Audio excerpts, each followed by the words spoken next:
जगत सारा क्षणिक है और आत्मा एक नित्य है। आत्मा का अनुभव बस एकमात्र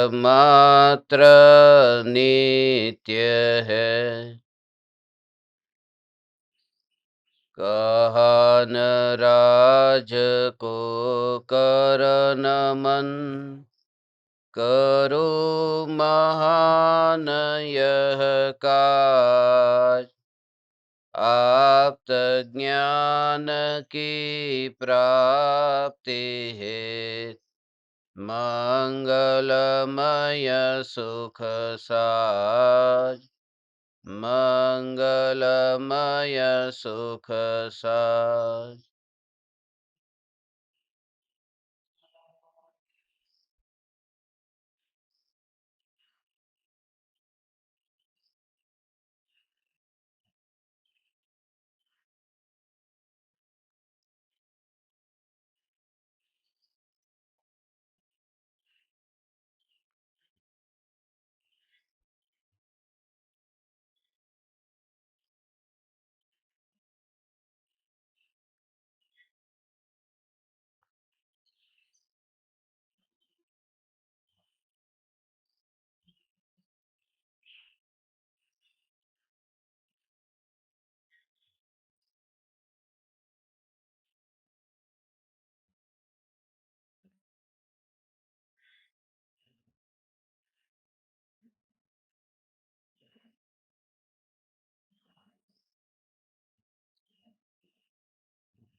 चैतन्य स्वभावी भगवान आत्मा,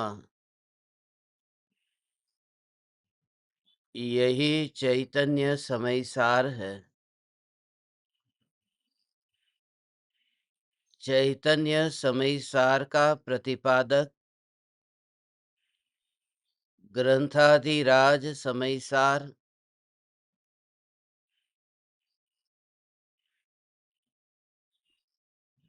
सिर्फ सिमंदर परमात्मा की दिव्य ध्वनि का ही सार नहीं है, महावीर भगवान की दिव्य ध्वनि का भी सार है।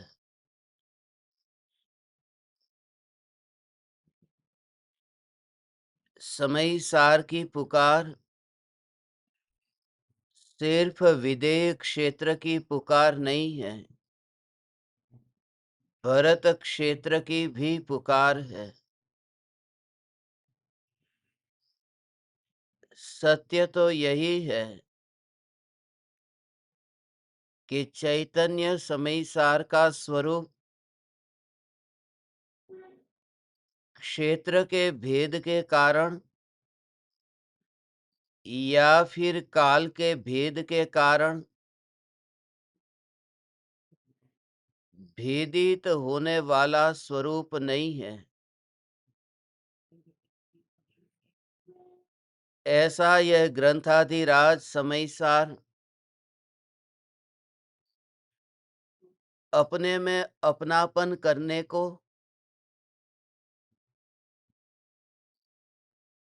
और पर में परायापन करने को प्रेरित करता है।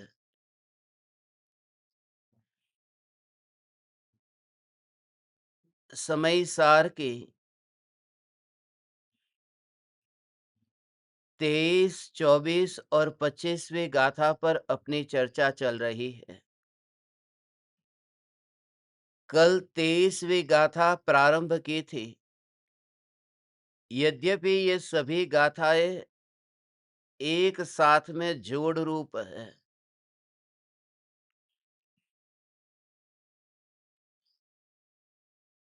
यद्यपि इन गाथाओं को विभाजित करने से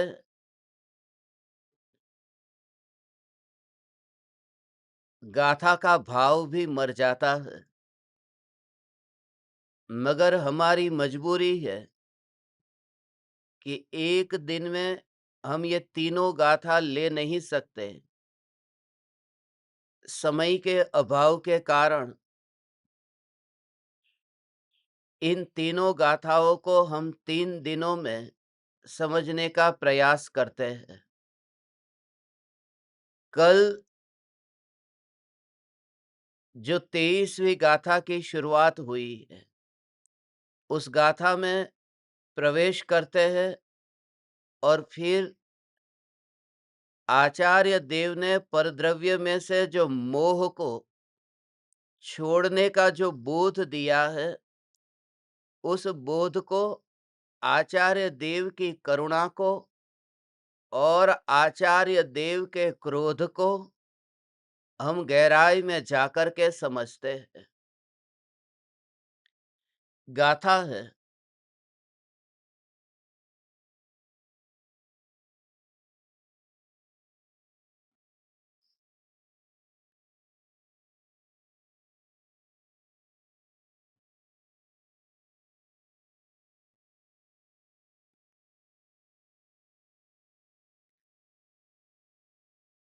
जिसकी मति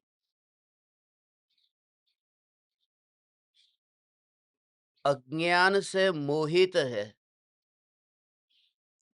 और जो मोह राग द्वेष आदि अनेक भावों से युक्त है, ऐसा जीव कहता है कि ये शरीरादि बद्ध और धन धान्यादि अबद्ध पुद्गल द्रव्य मेरे हैं।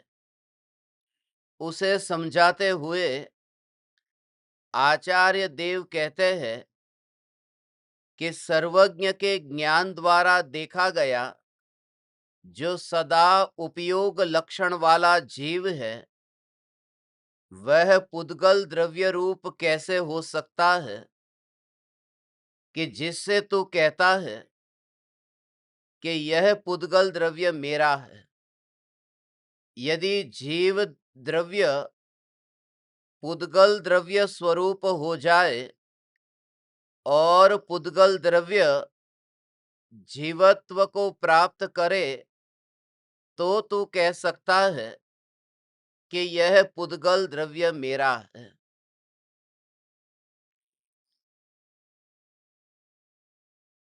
मिथ्या दृष्टि की मति मिथ्यात्व से जो मलिन हुई है, इस वजह से मोह राग द्वेष के अनेक भावों के कारण ये दो प्रकार के संयोगों में ममत्व बुद्धि करता है। ये पुद्गल द्रव्य मेरे है। एक द्रव्य दूसरे द्रव्य का तभी हो सकता है यदि एक द्रव्य दूसरे द्रव्य के स्वभाव रूप परिणमित हो तो। मगर कल जैसे हमने संक्षिप्त में चर्चा प्रारंभ की थी कि गुड़ यदि खट्टे पने को प्राप्त हो तो समझना कि गुड़ नींबू के नजदीक गया। ऐसे ही यदि जीव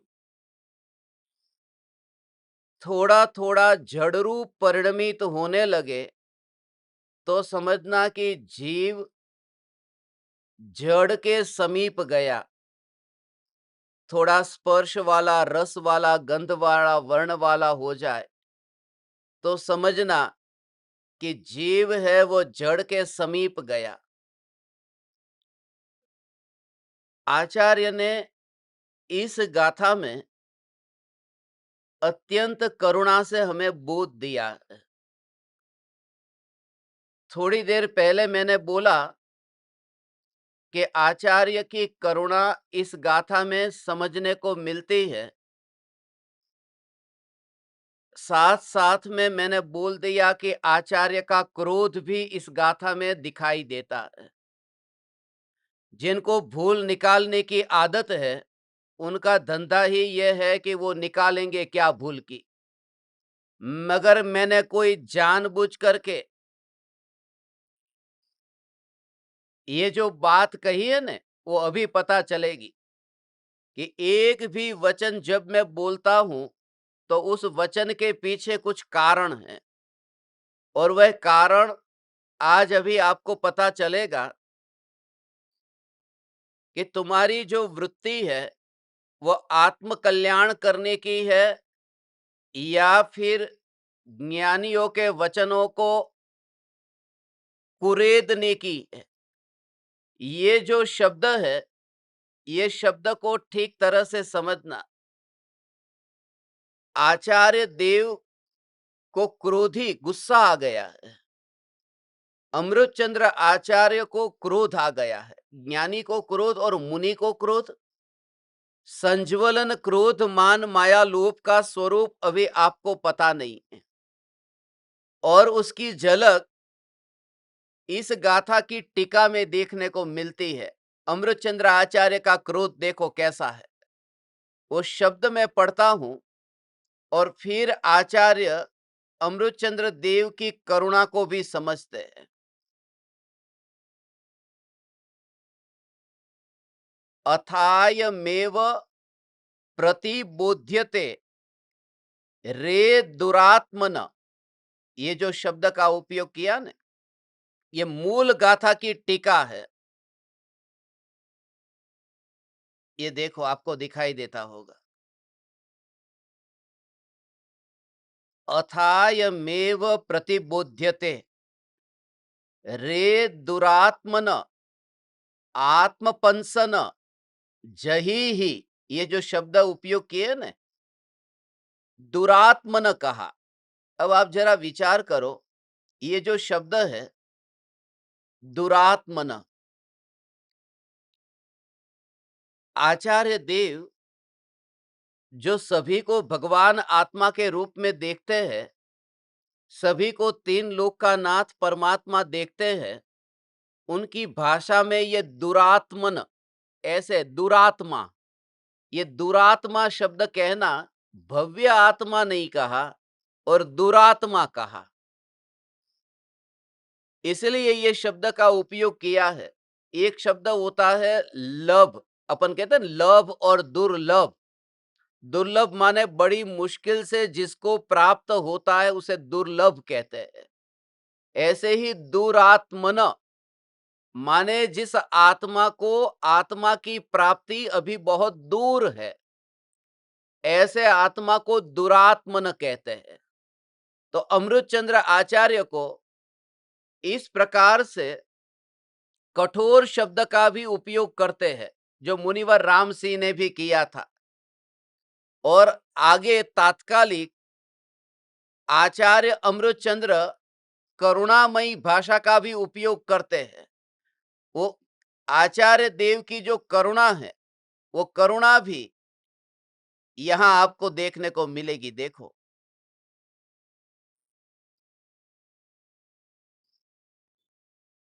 एक ओर से ये कहा और दूसरी ओर से यहां जो ये गाथा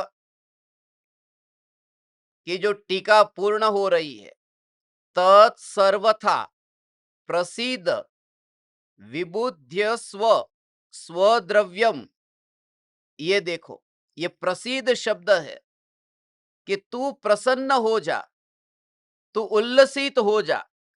तो एक ओर से आचार्य दुरात्मन कहते हैं और उसी गाथा की टीका के अंत में उसे प्रसन्न हो, तू शांत हो, ऐसी करुणामयी भाषा का उपयोग करते हैं।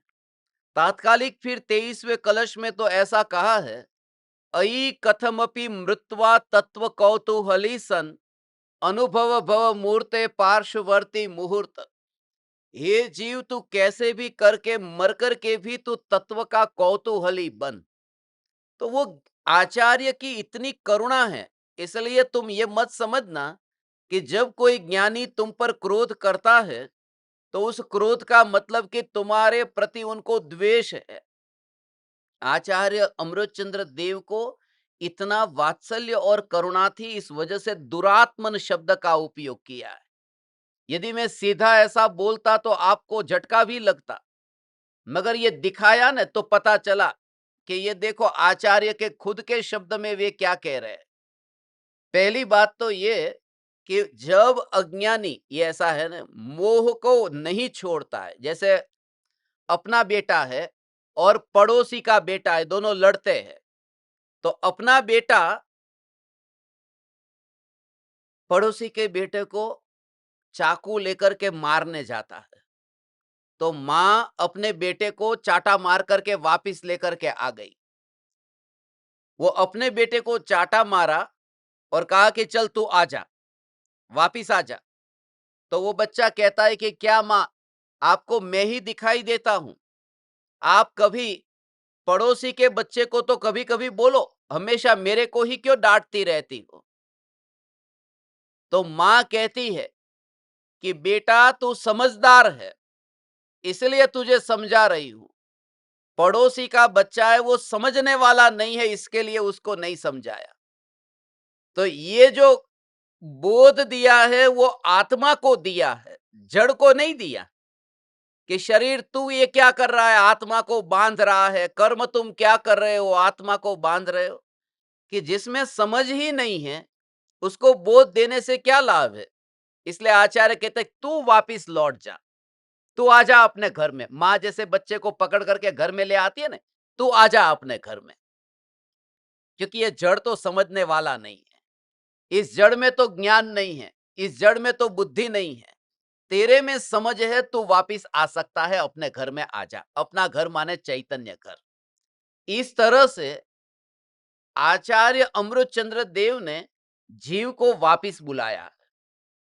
दूसरी बात कि जब कोई मां अपने बेटे को जब चाटा मार करके वापिस लाती है, तब उसको बेटे के प्रति द्वेष नहीं है, अपने बेटे के प्रति राग है। वो चाटा मार करके बच्चे को, वो खास करके पड़ोसी के बच्चे को नहीं रोक रही है। वो कभी कोई हथियार का उपयोग करेगा, चाकू मार देगा, तो अपने बेटे को जेल होगी। तो अपने बेटे को होने वाली जेल से वो बचा रही है। बाहर से दिखेगा ऐसा कि पड़ोसी के बच्चे को बचाया है उस मां ने, मगर गहराई में अपने बेटे को जेल में जाता हुआ बचाया है। तो जब ज्ञानी ने यह बोध दिया कि तू पर में मोह मत कर, तो वो इतनी करुणा है कि तुझे संसार की जेल में मुझे नहीं भटकाना है, इसके लिए तू सावधान हो जा और पर में मोह का भाव छोड़। तू व्रत का पालन कर, तप का पालन कर, ये कुछ भी नहीं कहा। तू मोह के भाव को छोड़, क्योंकि जितना भी कर्म का बंध है सब मोह के भाव की वजह से ही हो रहा है। मोह का अर्थ मिथ्यात्व और राग द्वेष। इसमें कहीं पर भी ये नहीं आया कि तुम्हारे जो वो राग द्वेष में भी वो राग द्वेष के भाव नहीं हो, वो राग और द्वेष रूप जो मलिन परिणति है, उस मलिन परिणति से बंध है और निर्मल परिणति से निर्जरा है। ये कला भी समझाइए कि तू जब मोह को छोड़ माने अपनी परिणति को निर्मल कर। इसलिए आचार्य अमृतचंद्र देव ने तीसरे ही कलश में अपने भावों को शुद्ध करने की बात नहीं कही थी। उन्होंने जो प्रार्थना की थी, प्रतिज्ञा की थी, यद्यपि मैं तो शुद्ध मात्र चैतन्य मूर्ति हूं, फिर भी परिणति मलिन हुई है मोहोदय से। परम विशुद्धि को पावे वह परिणति मेरी, समय सार की आत्मख्याति नामक व्याख्या से। मेरी परिणति निर्मल हो, ये परिणति को निर्मल करने के लिए ये बोध दिया था कि मैं जो आत्मख्याति टीका लिख रहा हूं उससे मेरी परिणति निर्मल हो। भाव की बात ही नहीं है, मेरे भाव अच्छे हो। क्योंकि कभी कभी बुरे भाव वाला जीव निर्मल परिणति वाला हो तो उसे निर्जरा होती है, और अच्छे भाव वाला जीव जिसको हम अच्छा भाव कहते हैं, उसकी परिणति मलिन हो तो कोई निर्जरा नहीं होती है। चौथे गुणस्थान में भरत चक्रवर्ती है। भरत चक्रवर्ती का चौथा गुणस्थान, और चौथे गुणस्थान में उनको अशुभ भाव है। पाप का भाव है कि नहीं? 6 खंड को जितने निकलना ये कोई पुण्य का भाव नहीं है। 96,000 रानियों को भोगने का भाव ये पुण्य का भाव नहीं है। ये भाव तो पाप का है, प्योर पाप का भाव है। और वही दूसरी ओर द्रव्यलिंगी मिथ्यादृष्टि मुनि, द्रव्यलिंगी मिथ्यादृष्टि मुनि को जो 28 मूलगुण को पालन करने का भाव आता है, ये 28 मूलगुण को पालन करने का भाव तो शुभ भाव है। इससे ऊंचा शुभ भाव क्या होगा कि वितरागी भगवान ने जो प्ररूपित किया है, ऐसे ही व्रत तप 28 के 28 मूलगुण का पालन करता है, धागे मात्र का परिग्रह नहीं रखता है, 4 हाथ जमीन देख करके चलता है, सब प्रकार से निर्दोष रूप से वह 28 मूलगुण का पालन करता है। और पहला गुण स्थान, और जहां 96,000 रानी को भोगने का भाव है, वहां चौथा गुण स्थान है। क्यों चौथा गुण स्थान है? क्योंकि वहां आत्मा में अपनापन है, और वह वितराग परिणति जो अनंतानुबंधी क्रोध मान माया लोभ के अभाव से प्रकट हुई है, उस वितराग परिणति के कारण उन्हें कर्मों की निर्जरा होती है, भोगों के काल में भी। आगे निर्जरा अधिकार आएगा तो वहां पर उसकी चर्चा करेंगे कि ज्ञानी को कर्मों की निर्जरा भोगों के काल में होती है, वो भोग भोगने के कारण नहीं होती है। भोग भोगने के कारण तो निर्जरा नहीं होती, मगर वो भोग के काल में परिणति में ऐसी वितरागता है, उस वितराग परिणति के कारण उनको कर्म की निर्जरा होती है। वो वितराग परिणति देखते नहीं है, और हम ये देखते हैं कि बस उनको पाप का भाव चल रहा है और फिर भी निर्जरा हो रही है। वो साथ में पैरेलल होता है। तो उसी प्रकार से वो शुभ भाव अशुभ भाव वो जिनको है, उनको भी ज्ञानी कहते हैं। जब ज्ञानी को हम प्रणाम कहते हैं, तब उसमें उनमें जो वितराग परिणति प्रकट हुई है, वो वितराग परिणति को तो नमस्कार किया गया है, मगर उसके साथ साथ में जो भाव है, उन भावों के साथ में ज्ञानी होने पर भी ज्ञानी को हम प्रणाम करते हैं, गुरुदेव को नमस्कार करते हैं ना, कृपालु देव को नमस्कार करते हैं ना। गुरुदेव को नमस्कार क्यों करते हैं? वो चांदी की थाली में भोजन करते हैं इसलिए, वो विमान में यात्रा करते थे इसलिए। गुरुदेव को हम नमस्कार क्यों करते हैं? गुरुदेव को नमस्कार करते हैं क्योंकि भीतर में चैतन्य तत्व की अनुभूति सहित वितराग परिणति उन्हें प्रकट हुई है। उन्होंने वह आह्लाद स्वरूप आत्मा के रस को चखा है, इस वजह से हम गुरुदेव को नमस्कार करते हैं। मगर साथ में वह भाव होगा, जैसे प्रधानमंत्री की गाड़ी जा रही है, तो प्रधानमंत्री की गाड़ी में प्रधानमंत्री को जिस एयर कंडीशन में बैठने को मिलता है, तो उसी एयर कंडीशन में प्रधानमंत्री के ड्राइवर को भी वो सुविधा मिलेगी कि नहीं मिलेगी? उसकी सीट भी ऐसी ही होगी। वो गाड़ी एक ही है, एक ही एयर कंडीशन में दोनों जा रहे हैं। जो बम्प आएगा तो प्रधानमंत्री को जो आएगा वही उस ड्राइवर को आएगा। तो कहने का अर्थ है ये कि उसके साथ में ये है तो उसको भी साथ में ही सुविधा मिलती है। तो ज्ञानी के साथ में पाप होने पर भी पापी ज्ञानी को भी हम हाथ जोड़ते हैं। उसकी महिमा वो पाप नहीं है, वो ड्राइवर के कारण वो एयर कंडीशन नहीं है, वो एयर कंडीशन प्राइम मिनिस्टर के कारण है, ड्राइवर तो साथ में है। ऐसे ही वो शुद्ध परिणति के साथ में, वितराग परिणति के साथ में ऐसे शुभ भाव ज्ञानी को होते हैं, अशुभ भाव होते हैं। इसलिए मुक्ति के मार्ग में उन्हें सहचारी कहते हैं। ये जो शुभ भाव अशुभ भाव जो होते हैं, वो ज्ञानी को मुक्ति के मार्ग में सहचारी है, साथ साथ में चलते हैं। सहचारी कहा है, वो सहकारी नहीं, सहचारी। शुभ भाव शुद्ध भाव का सहकारी नहीं होता है, सहचारी होता है। अब मुनिराज है आचार्य कुंदकुन देव, इसी भूमि से विदेह क्षेत्र गए। ये विदेह क्षेत्र जाने का भाव, ये कोई शुद्ध भाव नहीं था, ये तो शुभ भाव था। साक्षात भगवान के दर्शन करने का भाव आना, भगवान की साक्षात दिव्य ध्वनि सुनने का भाव आना, ये भाव जो आया ये तो शुभ भाव था। और मुनिराज को भी ऐसे भाव आते हैं जो आत्मा में हर अंतर मुहूर्त में लीन होते हैं। ऐसा कहते हैं कि भगवान के दर्शन करने के लिए ये समित शिखर जाने की जरूरत क्यों पड़ी? घर पर बैठे बैठे ही भगवान के दर्शन कर लेते, समित शिखर जाने की जरूरत क्या है? गजपंथा में बैठे बैठे ही आचार्य कुंदकुंद देव के दर्शन कर लेते, यहाँ पर पौन्नूर आने की जरूरत क्या है? जब मेरे शरीर में शक्ति है और मैं एंटार्क्टिका की सरहद तक जा सकता हूं, मैं नॉर्थ पोल में वहां पर जा सकता हूं, तो फिर ये गजपंथा से कुंदकुंद आचार्य की इस भूमि पर दर्शन करने का भाव क्यों नहीं आता? और आचार्य कुंदकुंद देव जो छठे सातवें गुणस्थान में झूलते थे, उनको भी भगवान ये भाव आया कि विदेह क्षेत्र जाने का भाव आया। ये भाव आया तो जब वे उनको उस दशा में पहुंचने पर भी परमात्मा के बिना यहाँ कैसा लगता है?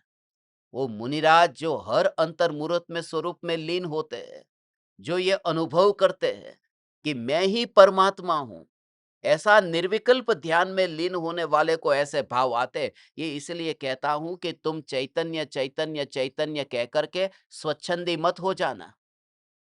ये दया का भाव, दान का भाव, व्रत का भाव, तीर्थ यात्रा का भाव, ये सत्संग सुनने का भाव, कहने का भाव, शास्त्र पढ़ने का भाव, ये भाव आए बिना रहता ही नहीं है।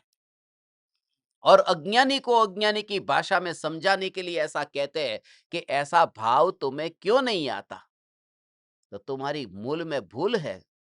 तुम जमीन को वहां पर वहां हल नहीं चलाओगे और फिर बीज बोओगे तो बीज उगेगा कैसे?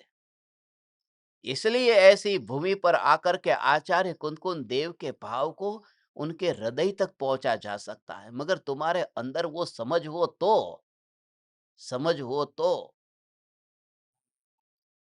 नहीं तो बस यहाँ आकर के फिर चले गए, वो जो वाइब्रेशन लेना था वो वाइब्रेशन कहाँ ले पाए?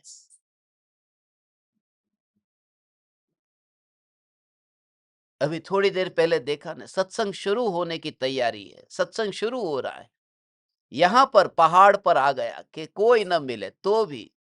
अब अमेरिका से लोग आए थे, वो जाने पहचाने लोग आ गए, कहते फोटो निकालना है। अब फोटो निकालने में इस साइड से निकालना है, उस साइड से निकालना है। जब उनको दो हाथ जोड़ करके कहा कि अब बस हो गया, बस हो गया,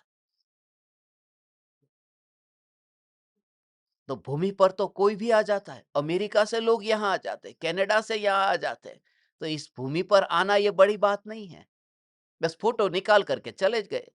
मगर इस भूमि पर आकर के आचार्य कुंदकुंद देव ने यहाँ पर जो विदेह क्षेत्र से जो चैतन्य परमात्मा की ये ज्ञायक देव की पुकार लिखी, उसको फील करना है। मैं आप सभी ज्ञान दीपकों को, मैंने जो भावना भाई कि सभी को यहाँ पर लेकर के आना है, सभी साधकों को इस भूमि के वाइब्रेशन से, इस भूमि की स्पर्शना से, कि यहाँ पर इस भूमि पर आकर के आचार्य कुंदकुंद देव जो अपने ज्ञायक स्वरूप में लीन होते थे, और यहाँ पर ये जो हिल है ना, ये टेकरी, ये जो छोटी सी पहाड़ी है, इस पहाड़ी पर आचार्य कुंदकुंद देव कैसे बैठते थे, कैसे लिखते थे, और ये कैसे आचार्य कुंदकुंद देव ताड़ के पान पर कांटे के माध्यम से, यहाँ कहाँ पर है ताड़ के पान? वो ताड़ के पान का क्या हुआ? कहाँ चले गए? तुम एक बार इधर आओ तो मैं आपको बताऊं कि कहाँ पर है ताड़ के पान, कहाँ पर है वे कांटे, कहाँ पर है वे आचार्य कुंदकुंद देव? ओ हो, यहाँ पर, यहाँ पर ही है, यहाँ पर ही है। यदि तुम्हें देखने का नजरिया हो ना, तो तुम्हें यहाँ पर आचार्य कुंदकुंद देव, उनके चरण, आप जो पीछे देख रहे हैं ना, ये आचार्य कुंदकुंद देव के चरण है। ये चरण है आचार्य कुंदकुंद देव के चरण। ये यहाँ पर जो दिख रहे हैं ना, ये आचार्य कुंदकुंद देव के ये चरण, के जिनके चरण भी जहां पर पड़े, वहां पर ऐसे छुओ ने, तो पूरा समय सार तुम्हारे अंदर में, तुम्हारे रग रग में ऐसे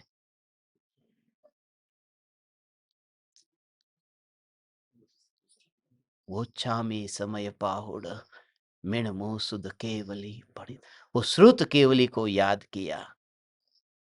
जानबूझ करके भद्रबाहु स्वामी के शिष्य अपने को बताना चाहते थे, केवली के नहीं, श्रुत केवली के शिष्य बताना चाहते थे। इसलिए वो खास करके मंगलाचरण में श्रुत केवली को नमस्कार किया। ये इस भूमि का ये प्रभाव निराला है। आचार्य कुन देव ने ये जो वितराग परिणति के साथ में वो राग का भाव आया, शास्त्र लिखा, विदेह क्षेत्र गए, 8 दिन वहां रुके। गुरुदेव के प्रवचन में आता है ना, विदेह क्षेत्र गए थे संवत 46 में, 46 की साल में, और विदेह क्षेत्र जाकर के वहां 8 दिन रुके और वहां सिमंदर भगवान की पुकार सुनी। अब एक छोटा सा इलायची जैसा शरीर है, उनके शरीर की तुलना में, विदेह क्षेत्र में जो रहते हैं उनकी तुलना में, तो जीवों को शंका हुई कि ये छोटा सा इलायची जैसा, ऐसा शरीर वाला, इतना छोटा सा शरीर वाला, काला शरीर, ठिंगना शरीर। आचार्य कुन देव साउथ इंडियन थे, काला शरीर था। अब ऐसा शरीर, ये कौन है? कि ये भरत क्षेत्र से आए हैं, ये विदेह क्षेत्र में, ये भरत क्षेत्र से आए हैं और यहां से वापस जाकर के भरत क्षेत्र में ये समयसार आदि ग्रंथों की रचना करेंगे। नाम नहीं लिखा, अब मैं भाव से तुमसे कहता हूं, गुरुदेव भी ऐसा भाव से कहते थे कि ये महापुरुष ऐसे है। ये मुनि 11 बरस की उम्र में मुनि धर्म अंगीकार किया।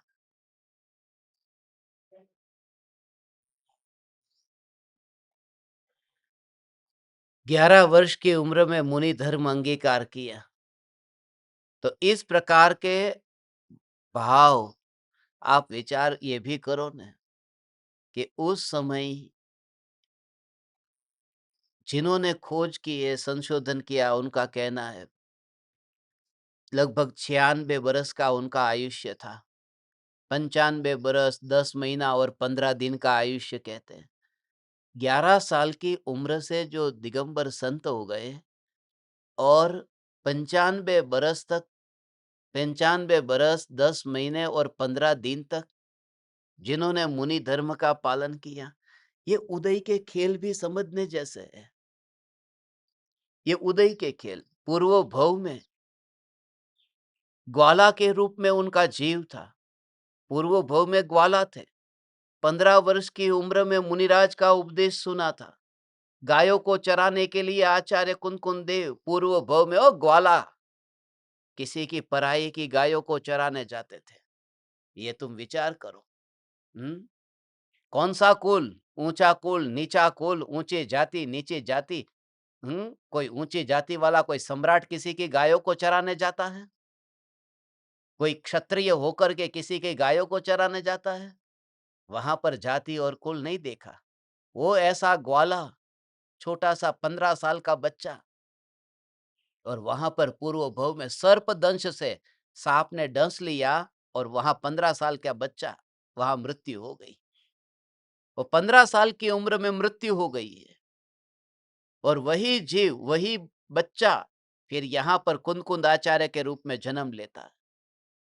अब वो 15 वर्ष में तो जीव चला गया, निकल गया वहां से, और यहाँ 96 वर्षों तक कुछ नहीं हुआ।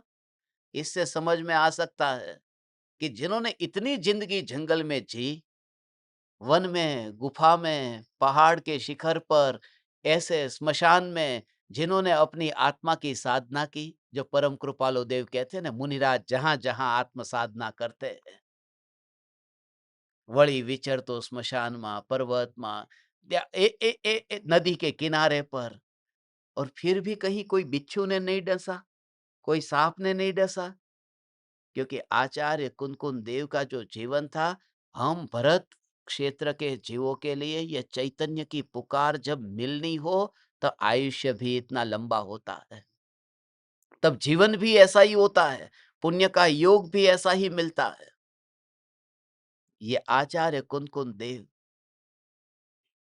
शुभ भाव उनको आया, ये कहते हैं कि हे अज्ञानी, हे दुरात्मन, तो पर पदार्थों में मोह मत कर, अर्थात इन भावों के साथ में तो तन्मय मत हो जा, तन्मय मत हो।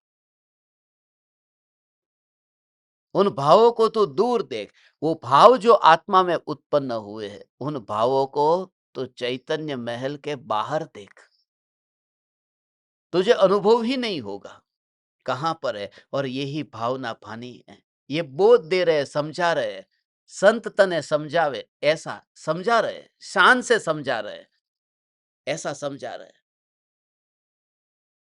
समझ,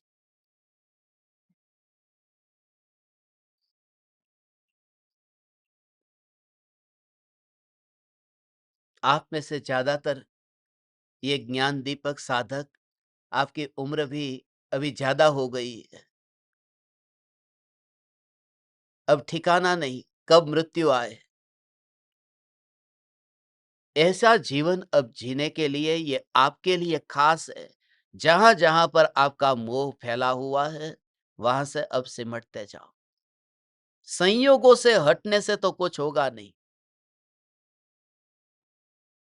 मैं गजपंथा में जहां जहां जाता हूं, अब उसका भी कुछ लोगों को पता है कि मैं कहाँ बैठता हूं, क्या करता हूं, उसके पीछे इसलिए मैंने गजपंथा भी छोड़ दिया, वहां से भी मैं निकल गया। क्योंकि जहां जहां जाएंगे, ये दुनिया वहां पीछे पड़ी जाएगी। एक जगह ढूंढी थी, मगर मूढ़ों का क्या कहना, कहीं ना कहीं पहुंच जाते ये। हम तो ऐसी जगह गजपंथा के पहाड़ पर भी जब बैठे थे सत्संग करने, वहां पर लोग पहुंच गए। समेत शिखर गए, वहां पर लोग पहुंच गए, अरे हमने आपको सुना है। अब यहाँ पर आराम से शांति से कि आपके साथ में एकांत में अभी कोई नहीं है, तो पूरा अमेरिका का ग्रुप यहाँ पर आ गया। अरे हमने तो आपको सुना है, न्यूयॉर्क में सुना है, न्यू जर्सी में सुना है। इसलिए किन किन से बचोगे? जहां तुम बचना चाहोगे, पीछे ये भीड़ आ ही जाएगी। इसलिए सबसे उत्तम, कोई नहीं पहचानता हो न तो अति उत्तम है। कोई नहीं पहचाने, मगर वो मेरे हाथ में नहीं है। मैं यदि चाहूँ कि कोई मुझे न जाने, कोई मुझे न जाने, कोई मुझे न जाने, अरे लोकालोक को जानने वाले अनंत केवली भगवान तो मुझे जान रहे हैं न। अनंत केवल ज्ञानी के ज्ञान में मैं जानने में तो आ रहा हूं न, मगर वो परेशान करने नहीं आते, वो छेड़ने नहीं आते। अरे आप बोलने नहीं आते, मगर ये जो लोग, ये दुनिया वाले लोग बोल करके तुम्हें परेशान करने आते, तो क्या करना? अरे दुनिया वाले भगवान कोई परेशान करने नहीं आते हैं। तू तेरी चैतन्य की मस्ती में मस्त रहे तो परेशानी है कहाँ? है कहाँ? और ये एक बात खास, मरने की तैयारी में जो पड़े हैं उनके लिए, बनारसी दास जी का जीवन ऐसा था। बनारसी दास जी का आपको पता होगा, ज्यादातर को तो नहीं पता होगा। बनारसी दास जी जिन्होंने नाटक समयसार लिखा, वो नाटक समयसार भी लिखा नहीं है, वो उसका भी सीक्रेट है। वो नाटक समयसार बनारसी दास जी ने लिखा, कहाँ लिखा, कैसे लिखा, उसका महा सीक्रेट है। बनारसी दास जी ने तो वो जो छंद लिखे, कोई छंद कभी लिखा, कोई छंद कभी लिखा, कोई छंद कभी लिखा, उन छंदों को तो कलेक्ट कर दिया है, उसका नाम नाटक समयसार दे दिया है। जैसे समयसार लिखा, आत्मख्याति लिखी, तात्पर्यवृत्ति टीका लिखी, ऐसे नाटक समयसार नहीं लिखा गया। नाटक समयसार तो कलेक्शन है। बनारसी दास जी ने जो जो, इसलिए तो उसमें गुणस्थान अधिकार लिखा है। अब समयसार का तो गुणस्थान के साथ में कोई कनेक्शन ही नहीं था, मगर वो छंदों का समूह है। आगरा की गलियों में, जैसे यहाँ गलियों के अंदर बच्चे जवान वो फिल्म के गीत कैसे गाते रहते हैं, फिल्मी गीत जैसे गुनगुनाते हैं गलियों में, ऐसे आगरा की गलियों में नाटक समयसार गुनगुनाया जाता था। नाटक समयसार गाते थे बच्चे, जवान, बूढ़े, गलियों से गुजरते गुजरते। और वो नाटक समयसार, उसका तो ये भी अभी पक्का नहीं पता कि वो नाटक समयसार था या समयसार नाटक था। उसका नाम क्या है? नाटक समयसार या समयसार नाटक? मगर वो बनारसी दास जी का जब देह छूटने की तैयारी में था, तब उनकी जीभ लटक गई थी। बोल नहीं पाते हैं। तो उनको मिलने के लिए उनके मित्र आते थे, जानबूझ करके। उनको ऐसा लगता कि इनको पीड़ा हो रही है, बनारसी दास जी को कुछ तकलीफ हो रही होगी। लाओ कुछ कहे, कुछ चाहिए आपको? आप ठीक तो हो? अब इतने पीछे पड़े, बनारसी दास जी बोल तो सकते नहीं, मगर फिर उन्होंने इशारा किया। इशारा करके कागज और पेन मंगवाया और फिर वो लिख करके जो दिया, ज्ञान कुतक का हाथ मारी अरि मोहना, प्रगट्यो रूप स्वरूप अनंत जु सोहना, जहां पर जय को अंत सत्य कर मानना, चले बनारसी दास फेर नहीं आवना। ये लिखा उन्होंने। कितनी गजब की बात है मालूम है? ये गजब की बात यह है कि मैंने ज्ञान रूपी कुलाड़े से, ज्ञान के कुलाड़ी से वो मोह को खत्म कर दिया है। और जो चैतन्य स्वरूप, जो अनादि अनंत ध्रुव स्वरूप जो है, उसको मैंने देख लिया।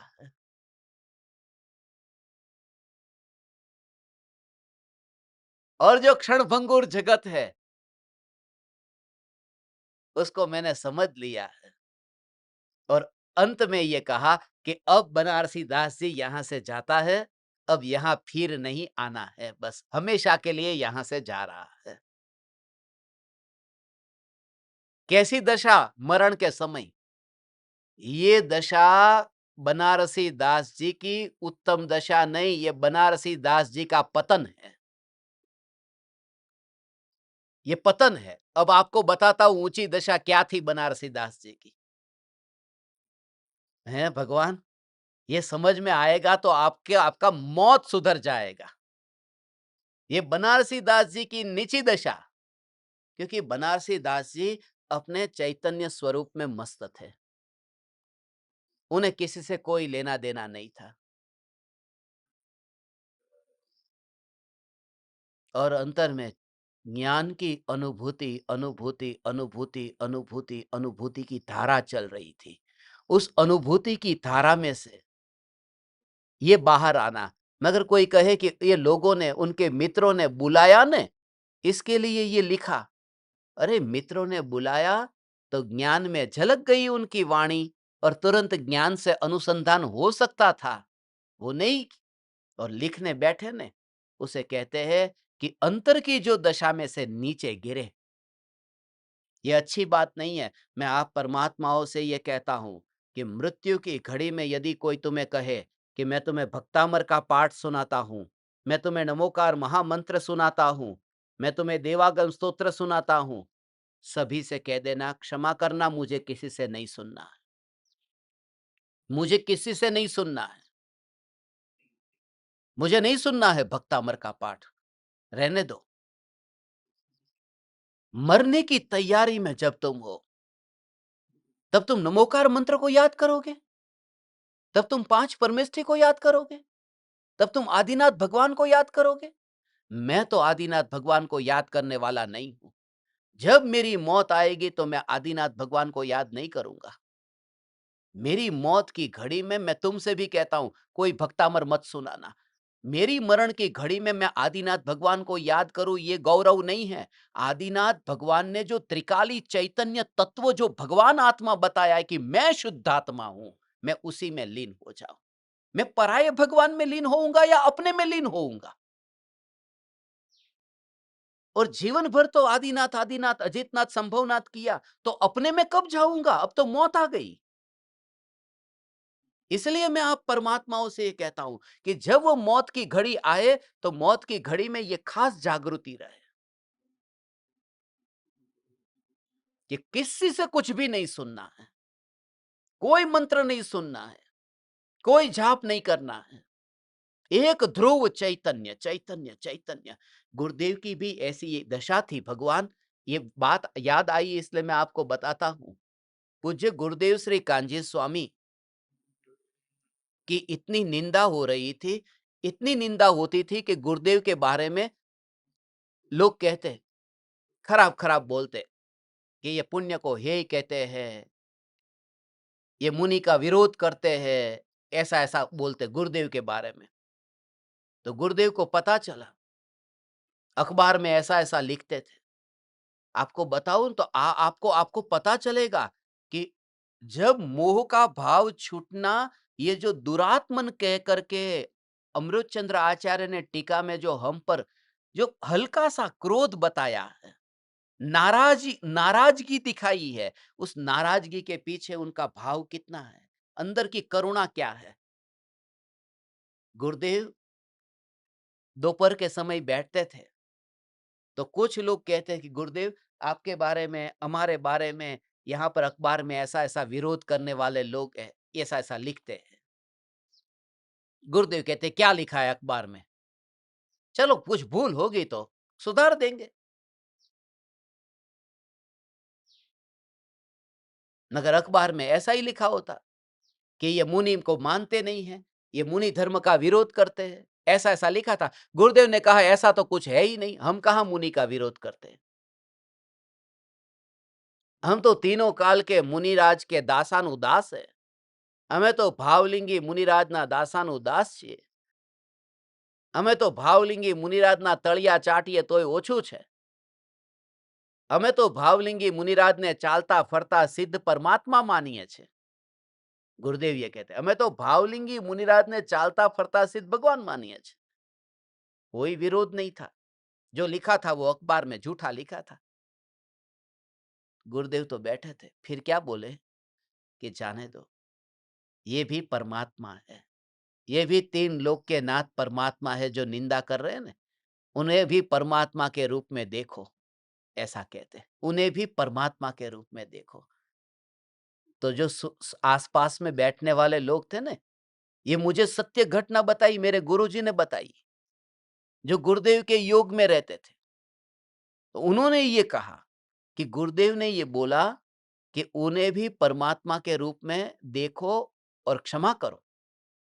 तो आसपास में जो बैठे थे उन्होंने गुरुदेव को कहा कि गुरुदेव धन्य है ये दशा, इतना विरोध करने वाले को भी आप कहते हो कि परमात्मा के रूप में देखो।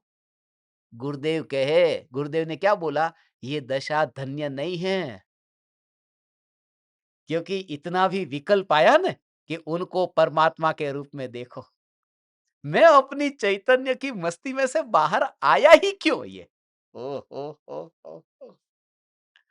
इतना भी विकल्प की जरूरत क्या थी कि उनको परमात्मा के रूप में देखो। मैं परमात्मा हूं, इतनी मस्ती में मस्त होना ये साधक का कर्तव्य है।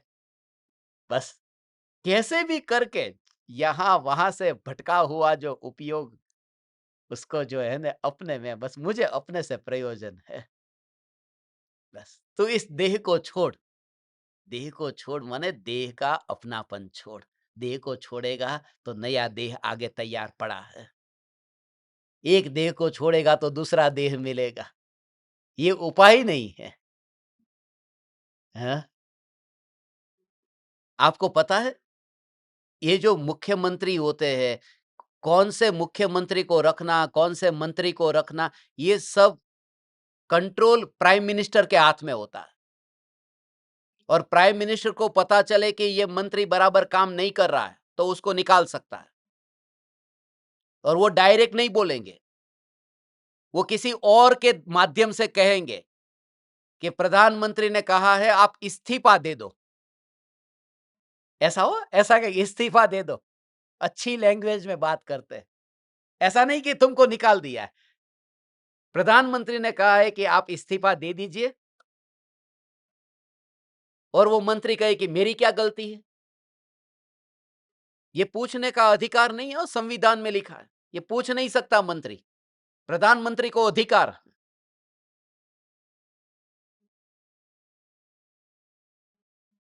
सीधी सी बात है, प्रधानमंत्री कहे कि हमें आप में विश्वास नहीं रहा है।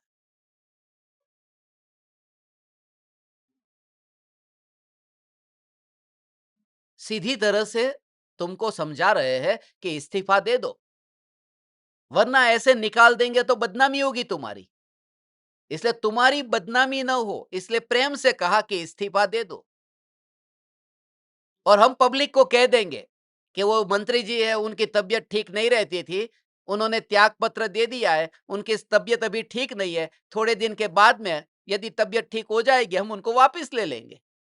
तो इस तरह से शांति से सेटलमेंट करते हैं। तो अपनी ओर से तुम इस्तीफा दे दो, उसमें तुम्हारी भलाई है, वरना हम तो तुम्हें निकाल नहीं वाले। समझ में आ रहा है ना? ये अज्ञानी को कहा है कि तू अपनी ओर से इस देह का मोह छोड़ दे, वरना ये तो वैसे भी तेरे को छोड़ करके जाने वाला है। जबरदस्ती निकलना पड़े, इससे बेहतर ये है तू अपनी मर्जी से इसको छोड़ दे। इसलिए कहा अयि कथमपि मृत्वा तत्व कौतूहली सन। कैसे भी करके तू तत्व का कौतूहली बन और इस देह के मोह को तू छोड़, इस देह का पड़ोसी हो जा। ये मोह छोड़ने का मतलब देह का पड़ोसी हो जाना। ओ हो हो हो हो। आचार्य कुंदकुन देव। ओ हो हो हो। भगवान, ये जो गाथा, ये 24वीं गाथा है। 24 का साल है। 24 तीर्थंकर परमात्मा की दिव्य ध्वनि का सार। ये गाथा कोई सरल नहीं है। हो माने ऐसी वैसी गाथा मत समझना। 31वीं गाथा में जो भाव है, वही भाव इस गाथा में झलकता है। हम 31वीं गाथा को बड़ी बड़ी अच्छी अच्छी गाथा कहते हैं। ये गाथा तो ठीक है, नहीं, इसमें भी भाव भरा है। जो ये देह है, जब विदेह क्षेत्र में ये गमन हो रहा है, तो विदेह क्षेत्र की यात्रा करते समय इस शरीर के परमाणुओं को, जिन्होंने विदेह क्षेत्र की यात्रा में शरीर के परमाणु को लेकर के यात्रा होती कहाँ है? इतना भेद ज्ञान ऐसा दिखाई दे दोनों में। ये किसी पराये की यात्रा है। मैं विदेह क्षेत्र गया ही नहीं। आचार्य कुंदकुन देव ने इस बात को कहीं नहीं छेड़ा।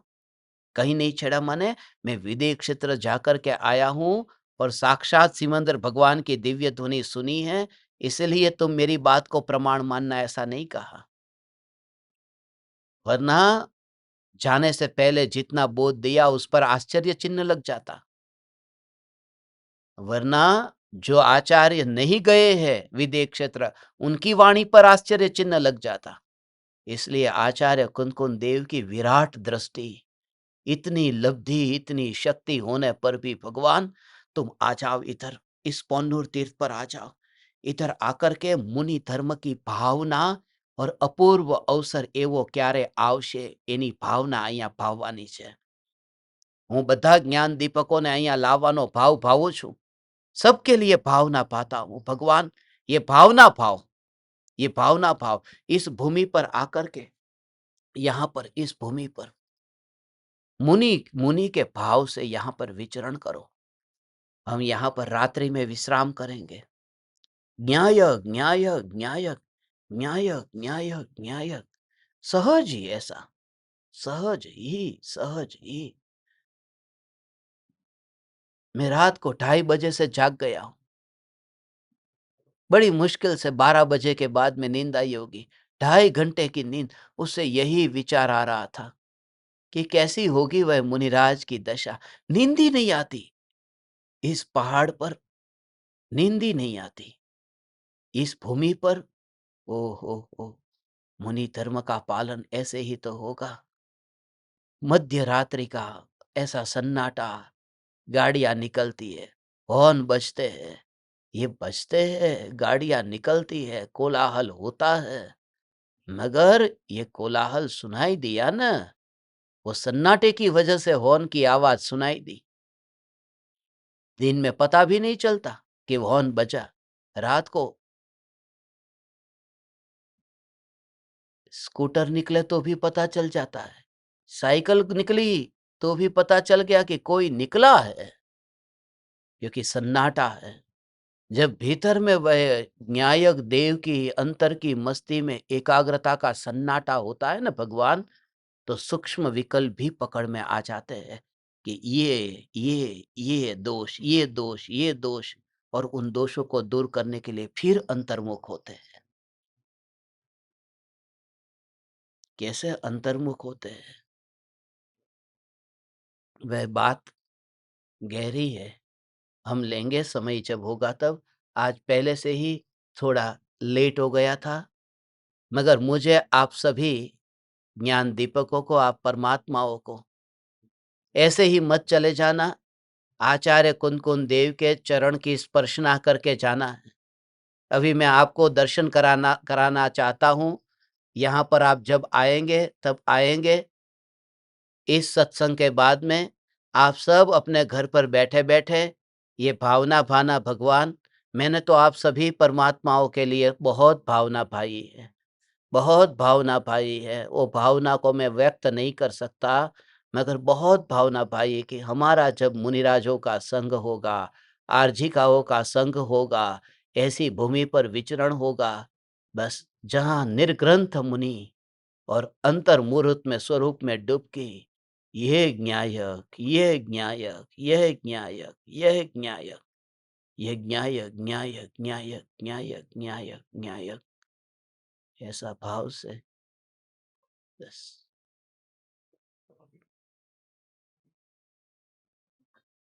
25वीं गाथा हम कल लेंगे। अभी आज इतना ही। आप समस्त ज्ञान दीपकों को मेरे हृदय के अंतःकरण से प्रणाम करता हूँ। चैतन्य समय सार, चैतन्य समय सार, चैतन्य समय सार।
अहो अहो श्री सद्गुरु करुणा सिंधु अपार, इस पामर पर प्रभु किया अहो अहो उपकार,